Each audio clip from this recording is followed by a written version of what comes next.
पारिकुद गड़ सरस्वती शिशु विद्या मंदिर रे पवित्र स्वाधीनता दिवस पालित।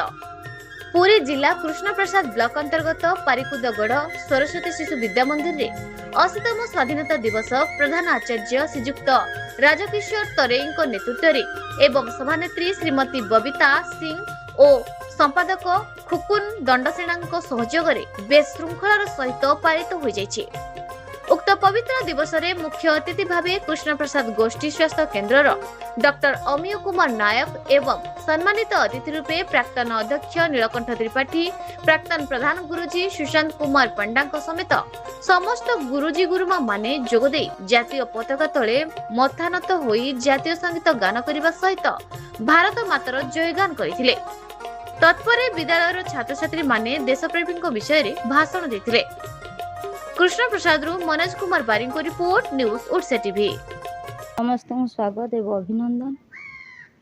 आज की 80 वर्ष है आम भारत वर्ष स्वाधीनता है कि स्वाधीनता पाइला पर भी से महात्मा गांधी जो थिला राम राज्य प्रतिष्ठा आज पर्यंत संपूर्ण होनी।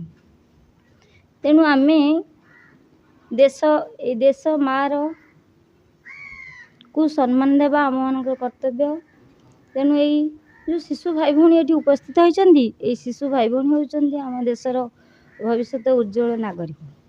तेणु ए शिशु भाई भौणी समस्ते पताका तले शपथ नेबा आम देशपाई किछि करिबा और माटी मार सम्मान रखिबा एवं से आम जातीय पिता महात्मा गांधी से जो राम राज्य प्रतिष्ठार स्वप्न को साकार करिबा। रामकृष्ण शिक्षानुष्ठान रे स्वाधीनता दिवस पालित। आज पवित्र 80तम स्वाधीनता दिवस पालित हो जाइछि।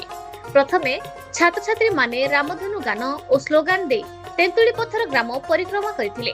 ए कार्यक्रम रे मुख्य अतिथि भावे समवाय समितिर चेयरमैन तथा पूर्वतन सरपंच श्रीयुक्त सिद्धेश्वर साहू जोगदे जातीय पताका उत्तोलन करी स्वाधीनता दिवस और बलिदान संपर्क में अभिभाषण रखिथिले। परे छात्र छात्री माने स्वाधीनता दिवस संपर्क में अभिभाषण रखिथिले। ए कार्यक्रमटी रामकृष्ण शिक्षानुष्ठान अध्यक्ष गोविंद चंद्र नायक तत्वावधान में होइथिला। एथिरे सम्मानित अतिथि भावे कला विभाग अध्यक्ष सत्यजित साहू जोग देथिले। एहाकु शिक्षयित्री भाग्यवती देवी, सुलोचना प्रधान, स्मृतिप्रभा साहू, लिसिकांती प्रधान, पूजा प्रधान, कल्याणीमयी प्रधान, जाज्ञसिनी साहू प्रमुख सहयोग करथिले। आठमल्लिकरू सुमन बड़वानी को रिपोर्ट न्यूज ओडिशा टीवी।